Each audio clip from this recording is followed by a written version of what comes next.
তো অনেক সময় দেশনার মধ্যে অনেক কথাগুলো বলতে চায় না। হ্যাঁ, অনেক কিছু প্রশ্ন করে, অনেকজনে অনেক কিছু নানান ধরনের প্রশ্ন করে, এতগুলো প্রশ্নের উত্তর দিতে চায় না। কারণ এগুলো যদি দিতে যায়, প্রশ্নের উত্তর দিলে অনেক ধরনের কথা আসবে। কথা আসলে তাহলে নানান ধরনের উপলক্ষও আসতে পারে। হ্যাঁ, মানতে চাই যে আপনি কি করেন। আপনি যদি মনে করুন এখন নির্বাণের যদি আপনাকে লোকোত্তর ধর্মের যতই কিছু আপনাকে দেশনা করি না কেন, হ্যাঁ, কিন্তু আপনার গ্রহণযোগ্যতা কতটুকু, আপনি ধারণ ক্ষমতা আপনার কতটুকু, এটা আমাকে দেখতে হবে। আমি সাধারণ মানুষ হয়ে মানুষের অর্থ জানি না। আমি যদি মানুষ হয়ে মানুষের অর্থ জানি না, আমি জ্ঞানীর অর্থ কোত্থেকে আমি বুঝতে পারবো? হয় নাকি না? আমি মানুষ হয়ে মানুষের অর্থ জানি না, আমি মানুষ হতে পারি নাই, তাহলে আমি জ্ঞানী মানুষকে কিভাবে বিচার করব?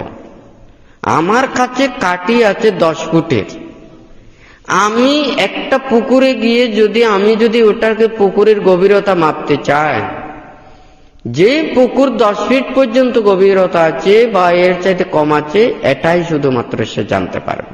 হয় নাকি না?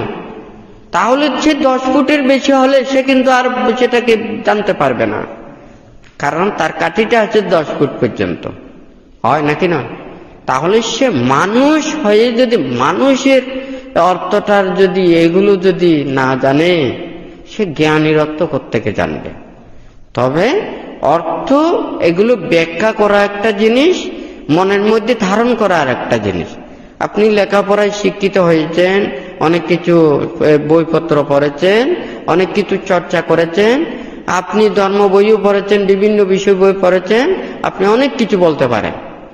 কিন্তু একটা শাস্ত্র জ্ঞানে একটা অভিজ্ঞতা অর্জন করা, মনের ভিতরে ধারণ করা এক নয়।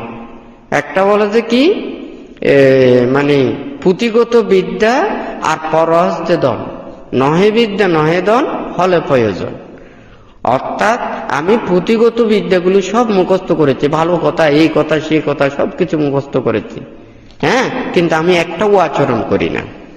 হ্যাঁ, আমার ধন আছে, ধনটা কিন্তু আমার আয়ত্তে নেই, আরেকজনের কাছে আছে। আমার বিপদ হলেও কিন্তু আমি ওটা কাজে লাগাতে পারবো না। হয় নাকি নয়? ঠিক তদ্রুপ ওই কথাটাই ওখানে বলেছেন যে কি পুঁথিগত বিদ্যে আর পরহস্তে ধন। হ্যাঁ, তাহলে ওই মুখস্থ বিদ্যা দিয়ে, এই বিদ্যা দিয়ে আমি প্রকৃত বিদ্বান হতে পারবো না।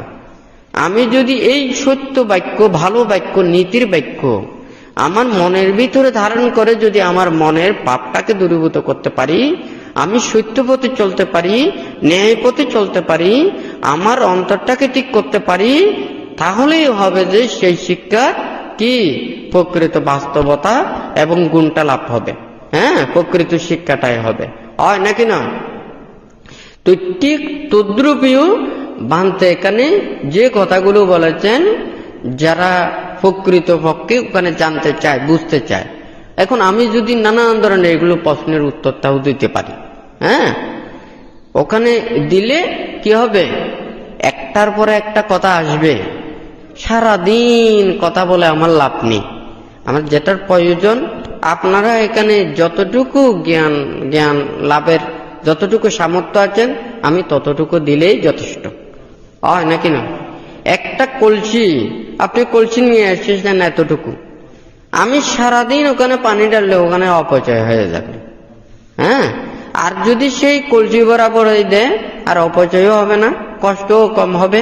হয় নাকি না? কারণ এখন জ্ঞান বিভিন্ন ধরনের প্রশ্ন, অনেক কিছু প্রশ্ন আছে। এই ধর্ম সম্পর্কে প্রশ্ন আছে, তারপরে এই জ্ঞান লাভের ক্ষেত্রেও প্রশ্ন আছে, বিভিন্ন জ্ঞান সম্পর্কেও প্রশ্ন আছে। এগুলো বলা যায় তো বানতে, সেই জন্য ওখানে বলা যায় আমার এতগুলো জ্ঞান বিষয় সম্পর্কে ব্যাখ্যা করা, বিভিন্ন দেশনা করা, বিভিন্ন জনে কত গুরুত্বপূর্ণ দেশনা করেন, ঠিক আছে, কিন্তু আচরণের মধ্যে কিছু নেই। হ্যাঁ, 5টা শিল নেই, 10টা শিল নেই, 227টা শিল নেই, তো এখন নির্বাণের ওখানে দেশনা করে লাভটা কি হবে? হয় নাকি না? তাহলে বাহিরেরটা ঠিক আছে, কিন্তু ভিতরে কোনো কিছু নেই, হয় নাকি না? আমরা যেমন গত শুক্রবারে বানতে দেশনা করেছেন, আমাদের যখন পেটের খিদে হয় আমাদেরকে কিছু খেতে হয়, হয় নাকি না? এই নয় যে আমার পেটটাকে শুধু ওখানে ভরিয়ে দেওয়া, ভরে দিলেই আমার খিদে ওখানে হয়ে গেছে, মানে শেষ পুড়িয়ে গেছে, সেটা নয়। এটা আমাদের তৃপ্তি পেতে হবে, শান্তি পেতে হবে, ভিটামিন হতে হবে।